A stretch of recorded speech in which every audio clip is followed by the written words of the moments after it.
www.tawheedkhalis.com.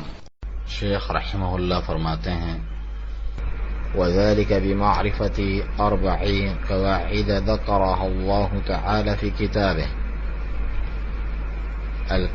القاعدة الأولى أن تعلم أن الكفار الذين قاتلهم رسول الله صلى الله عليه وسلم مقرون بأن الله تعالى هو الخالق الرازق المدبر وأن ذلك لم يدخلهم في الإسلام. والدليل قوله تعالى قل من يرزقكم من السماء والأرض أم من يملك السمع والأبصار ومن يخرج الحي من الميت ويخرج الميت من الحي ومن يدبر الأمر فسيقولون الله فقل افلا تتقون. اور اس شرک سے نجات ان 4 قواعد کا علم حاصل کر کے ہو سکتی ہے جو اللہ رب العزت نے اپنی کتاب کریم میں بیان فرمائے. پہلا قاعدہ، مشرکین توحید ربوبیت کا اقرار کرتے تھے. پہلا قاعدہ یہ ہے کہ آپ جانیں کہ وہ کفار جن سے رسول اللہ صلی اللہ علیہ وسلم نے قتال فرمایا اس بات کا اقرار کرتے تھے کہ اللہ تعالی ہی خالق، رازق اور مدبر ہے، لیکن محض اس اقرار نے انہیں اسلام میں داخل نہ کیا، جس کی دلیل اللہ تعالی کا ارشاد ہے قل من یرزقکم من السماء والارض. اے نبی صلی اللہ علیہ وسلم آپ فرما دیجئے اور پوچھیں مشرکوں سے کہ تمہیں کون آسمان و زمین سے رزق مہیا کرتا ہے. ام من یملک السمع والابصار، یا جو تمہاری قوت سماعت و بصارت کا مالک ہے. ومن یخرج الحی من المیت ویخرج المیت من الحی، اور جو مردے سے زندہ کو نکالتا ہے اور زندہ سے مردے کو نکالتا ہے. ومن یدبر الامر، اور تمام کاموں کی تدبیر فرماتا ہے. فسیقولون اللہ فقل افلا تتقون، یہ سورہ یونس کی آیت 31 ہے. چنانچہ فرمایا فسیقولون اللہ فقل افلا تتقون، تو وہ کہیں گے کہ وہ فوراً اس بات کا جواب دیں گے، تو وہ عن قریب آپ سے کہیں گے کہ یہ سب کام تو اللہ تعالیٰ کرتا ہے. پھر آپ ان سے کہہ دیجئے تم پھر اس سے ڈرتے کیوں نہیں ہو، اس کے ساتھ شرک کرتے ہو.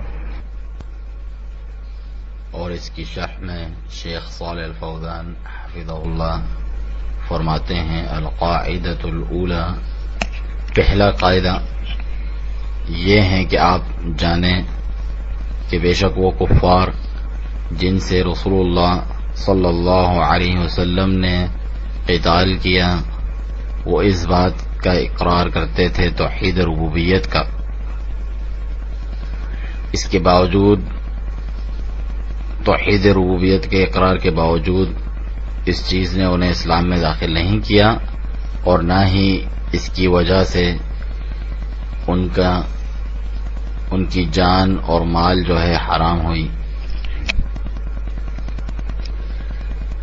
جو اس بات کی دلیل ہے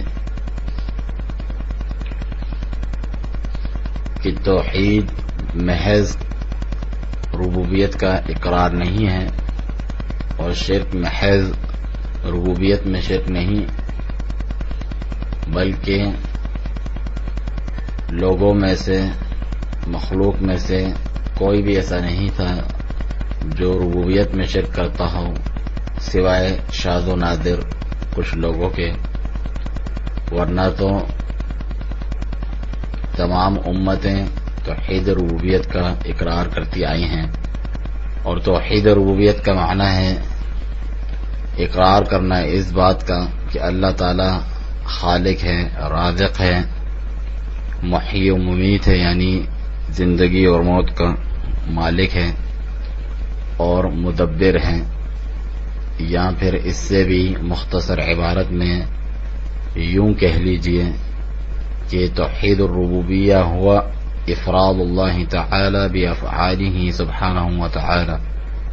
توحید ربوبیت یہ ہے کہ اللہ سبحانہ وتعالی کو اس کے افعال میں اکیلا تسلیم کرنا.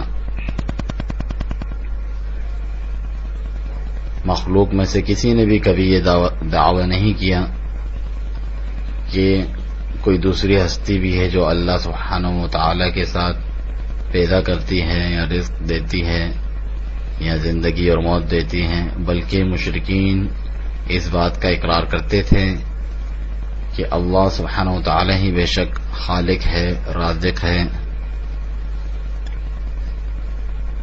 زندگی دیتا ہے اور موت دیتا ہے اور مدبر ہے. فرمان باری تعالی ہے وَلَئِن سَأَلْتَهُم مَّنْ خَلَقَ السَّمَاوَاتِ وَالْأَرْضَ لَيَقُولُنَّ اللَّهُ. سورہ لقمان آیت 25 اور سورہ زمر آیت 38 میں اگر آپ ان سے پوچھ لیں کہ آسمانوں اور زمین کو کس نے پیدا کیا تو یہ ضرور جواب دیں گے کہ اللہ تعالی نے. دوسری آیت میں فرمایا قُلْ مَن رَّبُّ السَّمَاوَاتِ السَّبْعِ وَرَبُّ الْعَرْشِ الْعَظِيمِ. سورہ مؤمنون آیت 86 میں آپ کہیے ان سے کہ ساتوں آسمان کا اور عرش عظیم کا رب کون ہے اگر تم جانتے ہو. تو آپ سورہ مؤمنون کی جو آخری آیات ہیں، آخر کی کچھ آیات ہیں، ان کو پڑھ دیکھیے تو آپ یہ پائیں گے کہ جو مشرکین تھے وہ توحید ربوبیت کا اقرار کرتے تھے. اسی طریقے سے سورہ یونس میں آیت نمبر 31 میں فرمایا قُلْ مَن يَرْزُقُكُم مِّنَ السَّمَاءِ وَالْأَرْضِ. آپ ان سے پوچھئے تو صحیح کہ کون تمہیں آسمان اور زمین سے رزق دیتا ہے. أَمَّن يَمْلِكُ السَّمْعَ وَالْأَبْصَارَ. یا کون جو ہے تمہاری سماعت اور بصارت کا مالک ہے. وَمَن يُخْرِجُ الْحَيَّ مِنَ الْمَيِّتِ وَيُخْرِجُ الْمَيِّتَ مِنَ الْحَيِّ. اور کون ہے جو مردہ سے زندہ کو نکالتا ہے اور زندہ سے مردہ کو. وَمَن يُدَبِّرُ الْأَمْرَ. اور کون تمام امور کی تدبیر کرنے والا ہے. فَسَيَقُولُونَ اللَّهُ. پس ان قریب یہ جواب دیں گے کہ اللہ سبحانہ وتعالی. چنانچہ وہ اس بات کا اقرار کیا کرتے تھے. لہذا توحید محض توحید ربوبیت کا اقرار نہیں، جس طریقے سے علماء کلام یا ان کے جو عقائد کے بارے میں کلام کرنے والے اور مناظر بات کرتے ہیں، توحید محض توحید ربوبیت کا نام نہیں، کیونکہ انہوں نے یہی بات مقرر کی ہوئی ہے توحید کے تعلق سے کہ توحید یہ ہے کہ اس بات کا اقرار کیا جائے کہ اللہ تعالی خالق ہے، رازق ہے، محیی و ممیت ہے. اسی لیے ان کے ہاں یہ تعریف مقرر ہے اللہ سبحانہ و تعالی کی توحید کے تعلق سے. واحد فی ذاتہ لا قسیم لہ. اللہ تعالی اپنی ذات میں واحد ہے جس کے تقسیم نہیں. واحد فی صفاتہ لا شبیہ لہ. اللہ تعالی اپنی صفات میں واحد ہے جس کی کوئی شبیہ نہیں. واحد فی افعالہ لا شریک لہ. اللہ تعالی اپنے افعال میں بھی اکیلا ہے جس کا کوئی شریک نہیں. اور یہی تو توحید ربوبیت ہے. اگر آپ ان کی کتابوں میں سے علماء کلام جو ہیں ان کی کتابوں میں سے کسی بھی کتاب کی طرف رجوع کریں اور دیکھ لیں تو آپ انہیں پائیں گے کہ وہ توحید ربوبیت سے ہی باہر نہیں نکلتے. حالانکہ یہ وہ توحید نہیں جس کے ساتھ اللہ سبحانہ و تعالی نے اپنے رسولوں کو مبعوث فرمایا تھا. اور محض اس کا اقرار جو ہے اپنے اقرار کرنے والے کو فائدہ نہیں پہنچا سکتا، کیونکہ اس کا اقرار تو مشرکین اور جو کافروں کے سردار تھے وہ بھی کیا کرتے تھے، لیکن اس چیز نے اور اس اقرار نے انہیں کفر سے باہر نہیں نکالا اور انہیں اسلام میں داخل نہیں کیا. تو یہ بہت عظیم غلطی ہے. جو شخص یہ اعتقاد رکھتا ہے یعنی توحید ربوبیت کا، تو اس کا اعتقاد ابو جہل اور ابو لہب سے کچھ بڑھ کر نہیں ہے. اور جس چیز پر آج بہت سے دانشور قسم کے لوگ ہیں وہ یہی توحید ربوبیت کا اقرار ہے فقط، اور وہ توحید الوہیت جو ہے اس کا کوئی اہتمام نہیں کرتے، اور یہ عظیم غلطی ہے توحید کے جو معنی ہے، جو مسمى ہے توحید کا، اس کی تعریف کے تعلق سے۔ جبکہ جو شرک ہے اس کے تعلق سے یہ لوگ کہتے ہیں ہوا انت عقیدہ، وہ یہ ہے کہ تم یہ عقیدہ رکھو ان احدا یخلق مع اللہ، کہ کوئی اللہ تعالی کے ساتھ پیدا کرتا ہے یا رزق دیتا ہے۔ حالانکہ یہ ایسی بات ہے جو کہ ابو جہل یا ابو لہب تک نے نہیں کہی تھی، انہوں نے یہ نہیں کہا تھا کہ کوئی اللہ تعالی کے ساتھ جو ہے پیدا کرتا ہے یا رزق دیتا ہے، بلکہ وہ اس بات کا اقرار کرتے تھے کہ اللہ تعالی ہی خالق ہے، رازق ہے، زندگی موت کا مالک ہے۔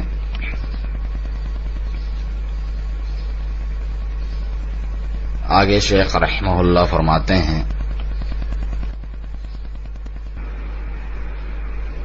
القاعدة الثانية أنهم يقولون ما دعوناهم وتوجهنا إليهم إلا لطلب القربة والشفاعة، فدليل القربة قوله تعالى والذين اتخذوا من دونه أولياء ما نعبدهم إلا ليقربونا إلى الله زلفى إن الله يحكم بينهم فيما هم فيه يختلفون إن الله لا يهدي من هو كاذب كفار.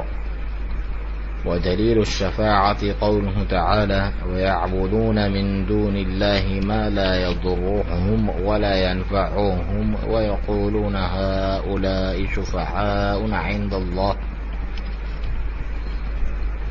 فالشفاعة شفاعتان، شفاعة منفية وشفاعة مثبتة. فالشفاعة المنفية ما كانت تطلب من غير الله فيما لا يقدر عليه إلا الله. والدليل قوله تعالى يا أيها الذين آمنوا أنفقوا مما رزقناكم من قبل أن يأتي يوم لا بيع فيه ولا خلة ولا شفاعة والكافرون هم الظالمون. فالشفاعة المثبتة هي التي تطلب من الله، والشافع مكرم بالشفاعة، والمشفوع له من رضي الله قوله وعمله بعد الإذن، كما قال تعالى من ذا الذي يشفع عنده إلا بإذنه. دوسرا قاعدہ، مشرکین اولیاء و صالحین کو محض بطور وسیلہ پکارتے تھے۔ چنانچہ دوسرا قاعدہ یہ ہے کہ وہ مشرکین عرب کہا کرتے تھے ہم انہیں یعنی انبیاء اور اولیاء کو محض اسی لیے پکارتے ہیں اور ان کی جانب متوجہ ہوتے ہیں تاکہ یہ ہمیں اللہ تعالی کے قریب کر دیں اور اس کے پاس ہماری شفاعت کریں۔ قربت کی دلیل اللہ تعالی کا یہ فرمان ہے کہ الا للہ الدین الخالص والذین اتخذوا من دونه اولیاء، اور جنہوں نے اللہ تعالیٰ کے سوا اور اولیاء بنا رکھے ہیں وہ کہتے ہیں ما نعبدهم الا لیقربونا الی اللہ زلفی، ہم ان کی عبادت نہیں کرتے مگر صرف اسی لیے کہ یہ ہمیں اللہ تعالیٰ کے قریب کر دیں۔ ان اللہ یحکم بینہم فیما ہم فیہ یختلفون، اللہ تعالیٰ یقیناً ان کے درمیان فیصلہ فرما دے گا ان چیزوں کے بارے میں جس میں اختلاف کر رہے ہیں۔ ان اللہ لا یہدی من هو کاذب کفار، بے شک اللہ تعالیٰ اسے ہدایت نہیں دیتا جو بہت جھوٹا اور ناشکرا ہو۔ اور شفاعت کی دلیل اللہ تعالیٰ کا یہ فرمان ہے وَيَعْبُدُونَ مِن دُونِ اللَّهِ مَا لَا يَضُرُّهُمْ وَلَا يَنفَعُهُمْ، اور یہ مشرکین عرب اللہ تعالیٰ کے سوا ایسوں کی عبادت کرتے ہیں جو نہ انہیں کوئی نقصان پہنچا سکے اور نہ فائدہ، مگر وَيَقُولُونَ هَؤُلَاءِ شُفَعَاؤُنَا عِندَ اللَّهِ، مگر کہتے یہ ہیں کہ یہ اللہ تعالیٰ کے یہاں ہمارے شفیع اور سفارشی ہیں۔ یہ سورہ یونس کی آیت 18 ہے۔ شفاعت کی دو اقسام ہیں، شفاعت منفیہ یعنی جس شفاعت کی نفی کی گئی ہے، اور شفاعت مثبتہ یعنی جس شفاعت کو ثابت کیا گیا ہے۔ چنانچہ جو منفی شفاعت ہے وہ یہ ہے جو غیر اللہ سے طلب کی جاتی ہے اس چیز کے بارے میں جس پر اللہ تعالیٰ کے سوا کوئی قادر نہیں۔ اس کی دلیل اللہ تعالیٰ کا ارشاد ہے، یا ایھا الذین آمنوا، اے ایمان والو، انفقوا مما رزقناکم، ہم نے جو کچھ تمہیں رزق دیا ہے اس میں سے اللہ تعالیٰ کی راہ میں خرچ کرو، من قبل ان یأتی یوم لا بیع فیہ ولا خلۃ ولا شفاعہ، قبل اس کے کہ وہ دن آئے جس میں نہ کوئی تجارت ہوگی، نہ دوستی، اور نہ ہی کوئی شفاعت، والکافرون هم الظالمون، اور کافر لوگ ہی ظالم ہیں۔ یہ سورہ بقرہ کی آیت 254 ہے۔ اور جو مثبت شفاعت ہے جس کو ثابت کیا گیا ہے وہ ہے جو اللہ تعالیٰ سے طلب کی جاتی ہے، اور شافع شفاعت کرنے والا کی اللہ تعالیٰ شفاعت کی اجازت سے عزت افزائی فرماتے ہیں، اور مشفوع اللہ جو ہوتا ہے جس کی شفاعت کی جاتی ہے وہ ہوتا ہے جس کے قول و عمل سے اللہ تعالیٰ راضی ہو، اور یہ شفاعت اللہ تعالیٰ کی اجازت و اذن کے بعد ہی ممکن ہے، جیسا کہ اللہ تعالیٰ کا ارشاد ہے، من ذا الذی یشفع عنده الا باذنہ، آیت الکرسی میں، کون ہے جو اس کی جناب میں اس کے اذن کے بغیر شفاعت کر سکے۔ اس کی شرح میں شیخ صالح الفوزان حفظہ اللہ فرماتے ہیں، دوسرا قاعدہ یہ ہے کہ جو مشرکین جنہیں اللہ تعالی نے مشرکین قرار دیا اور ان کے بارے میں یہ حکم فرمایا کہ یہ لوگ ہمیشہ ہمیشہ کے لیے جہنم میں رہیں گے، وہ توحید ربوبیت میں شرک نہیں کیا کرتے تھے بلکہ وہ الوہیت میں شرک کیا کرتے تھے۔ وہ یہ نہیں کہا کرتے تھے کہ ان کے جو الہہ ہیں، معبودات ہیں، وہ پیدا کرتے ہیں یا رزق دیتے ہیں اللہ تعالی کے ساتھ، یا وہ نفع نقصان کے مالک ہیں، یا وہ تدبیر کرتے ہیں اللہ سبحانہ و تعالی کے ساتھ، بلکہ انہوں نے انہیں محض شفعاء سفارشی بنا رکھا تھا، جیسا کہ اللہ تعالی نے ان کے تعلق سے ذکر فرمایا، وَيَعْبُدُونَ مِن دُونِ اللَّهِ مَا لَا يَضُرُّهُمْ وَلَا يَنفَعُهُمْ وَيَقُولُونَ هَؤُلَاءِ شُفَعَاؤُنَا عِندَ اللَّهِ، اور یہ ایسوں کی عبادت کرتے ہیں اللہ تعالیٰ کے علاوہ، اللہ تعالیٰ کو چھوڑ کر، جو نہ انہیں کوئی نقصان پہنچائیں اور نہ نفع، مگر کہتے یہ ہیں کہ یہ اللہ تعالیٰ کے پاس ہمارے سفارشی ہیں۔ یہ سورہ یونس کی آیت نمبر 18 ہے۔ فرمایا کہ ما لا یضرهم ولا ينفعهم، یعنی وہ اس بات کا اعتراف کرتے تھے کہ یہ انہیں نہ نفع پہنچا سکتے ہیں نہ نقصان، بلکہ انہوں نے محض انہیں شفعاء یا سفارشی بنا رکھا تھا۔ شفعاء یعنی وسطاء عند اللہ، اللہ تعالی کے پاس اپنا واسطہ بنا رکھا تھا، انہیں اپنی حاجت روائی کے لیے اللہ تعالیٰ کے ہاں واسطہ وسیلہ بنا رکھا تھا، چنانچہ وہ ان کے لیے ذبح کیا کرتے تھے، ان کے لیے نظر مانا کرتے تھے، اس لیے نہیں کہ یہ پیدا کرتے ہیں یا رزق دیتے ہیں یا نفع اور نقصان کے مالک ہیں، ان کا یہ اعتقاد نہیں تھا، بلکہ اس لیے کہ یہ اللہ تعالیٰ کے پاس ہمارا واسطہ ہیں اور یہ اللہ تعالیٰ کے یہاں ہماری سفارش کرنے والے ہیں۔ یہ تھا مشرکین کا عقیدہ۔ اور اگر آج آپ کسی بھی قبر پرست سے جو ہے مناقشہ کر کے دیکھ لیں تو وہ بھی یہی مقالہ کہے گا، بالکل 100% یہی بات کہے گا کہ میں جانتا ہوں کہ یہ فلاں ولی جو ہے یا جو فلاں نیک انسان ہے وہ کوئی نفع اور نقصان کا مالک نہیں ہے، لیکن وہ ایک نیک صالح انسان ہے، اور میں اس سے یہ چاہتا ہوں کہ وہ اللہ تعالیٰ کے حضور میری شفاعت کرے۔ اور جو شفاعت ہے اس میں ایک شفاعت برحق ہے اور ایک شفاعت باطلہ ہے۔ جو شفاعت برحق ہے اور صحیح ہے وہ شفاعت ہے جس میں یہ 2 شرطیں پائی جائیں۔ پہلی شرط اللہ تعالی کے اذن سے، اس کی اجازت سے ہو. اور دوسری شرط جو ہے، جو المشفوع فیہ ہے، یعنی جس کی شفاعت کی جا رہی ہے وہ اہل توحید میں سے ہو، یعنی من عصاة الموحدین، جو توحید پرست ہیں ان میں جو گنہگار لوگ ہیں وہ ہوں. اگر ان میں سے کوئی بھی ایک شرط جو ہے کم ہو جائے، کسی بھی ایک شرط میں خلل پایا جائے تو وہ شفاعت جو ہے باطل ہوگی. اللہ تعالیٰ کا فرمان ہے من ذا الذی یشفع عندہ الا باذنہ، سورہ بقرہ آیت 255 میں، کہ وہ کون ہے جو اللہ تعالیٰ کے ہاں شفاعت کر سکے بغیر اس کے اذن اور اجازت سے. اور سورہ انبیاء آیت 28 میں فرمایا وَلَا يَشْفَعُونَ إِلَّا لِمَنِ ارْتَضَىٰ، اور یہ سفارش نہیں کرتے مگر صرف انہی کی جن سے اللہ تعالیٰ راضی ہو. اور وہ کون ہیں؟ وہ توحید والوں کے جو گنہگار لوگ ہیں وہ ہیں.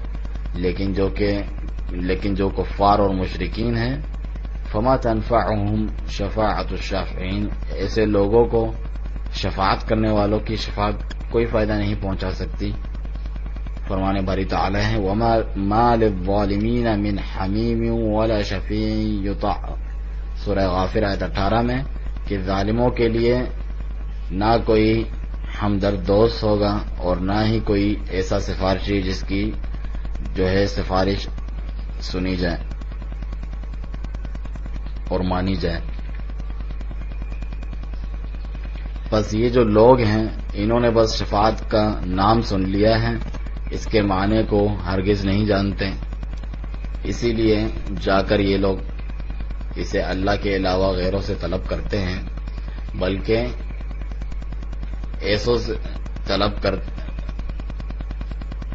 ایسوں کے لیے طلب کرتے ہیں جو کہ اللہ تعالیٰ کے ساتھ شرک کرتے ہیں، جنہیں شفاعت کرنے والوں کی شفاعت جو ہے ہرگز فائدہ نہیں پہنچا سکتی. چنانچہ یہ لا علم ہے اور جہالت کا شکار ہے شفاعت برحق کے معنی میں اور شفاعت باطلہ کے معنی میں. اسی لیے شیخ رحمہ اللہ نے فرمایا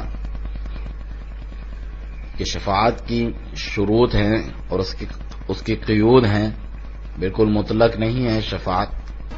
چنانچہ شفاعت کی دو قسمیں ہیں. ایک وہ شفاعت ہے جس کی اللہ سبحانہ و تعالی نے نفی کی ہے، اور وہ شفاعت ہے جو اللہ تعالی کے اذن کے بغیر ہو. کوئی بھی اللہ تعالی کے حضور اس کی اجازت کے بغیر شفاعت نہیں کر سکتا. اور مخلوق میں سے سب سے افضل خاتم النبیین محمد رسول اللہ صلی اللہ علیہ وسلم بھی جب شفاعت کا ارادہ کریں گے اہل محشر کے لیے قیامت کے دن، تو پہل اللہ سبحانہ تعالیٰ کے حضور سجدے میں گر جائیں گے اپنے رب کے حضور، اور اس سے دعا کریں گے، اس کی حمد و ثنا بیان کریں گے، اور آپ سجدے میں پڑے رہیں گے یہاں تک کہ اللہ تعالیٰ فرمائیں گے ارفع راسک، آپ اپنا سر اٹھائیے، وقل تسمع، اور کہیے آپ کی بات سنی جائے گی، واشفع تشفع، اور شفاعت کیجئے آپ کی شفاعت قبول کی جائے گی. یہ صحیح بخاری اور مسلم کی حدیث ہے. چنانچہ کوئی بھی اللہ تعالیٰ کے یہاں اس کے اذن کے بغیر شفاعت نہیں کر سکتا. جو شفاعت مثبتہ ہے جس کو ثابت کیا گیا ہے وہ یہ ہیں جو کہ اہل توحید کے لیے ہوگی، جبکہ جو مشرک ہے اس کو شفاعت فائدہ نہیں پہنچا سکتی. جو لوگ قبروں اور مزاروں پر چڑھاوے چڑھاتے ہیں، وہاں نظر نیاز کرتے ہیں، ایسا شخص تو مشرک ہے جسے شفاعت کرنے والے کی شفاعت کوئی فائدہ نہیں پہنچا سکتی. خلاصہ یہ ہے کہ جو منفی شفاعت ہے وہ ہیں جو اللہ تعالیٰ کے اذن کے بغیر طلب کی جائے یا پھر کسی مشرک کے لیے طلب کی جائے، اور جو ثابت شدہ شفاعت ہے وہ ہے جو اللہ تعالیٰ کے اذن کے بعد ہو، اور ہو بھی اہل توحید کے گنہگاروں کے لیے.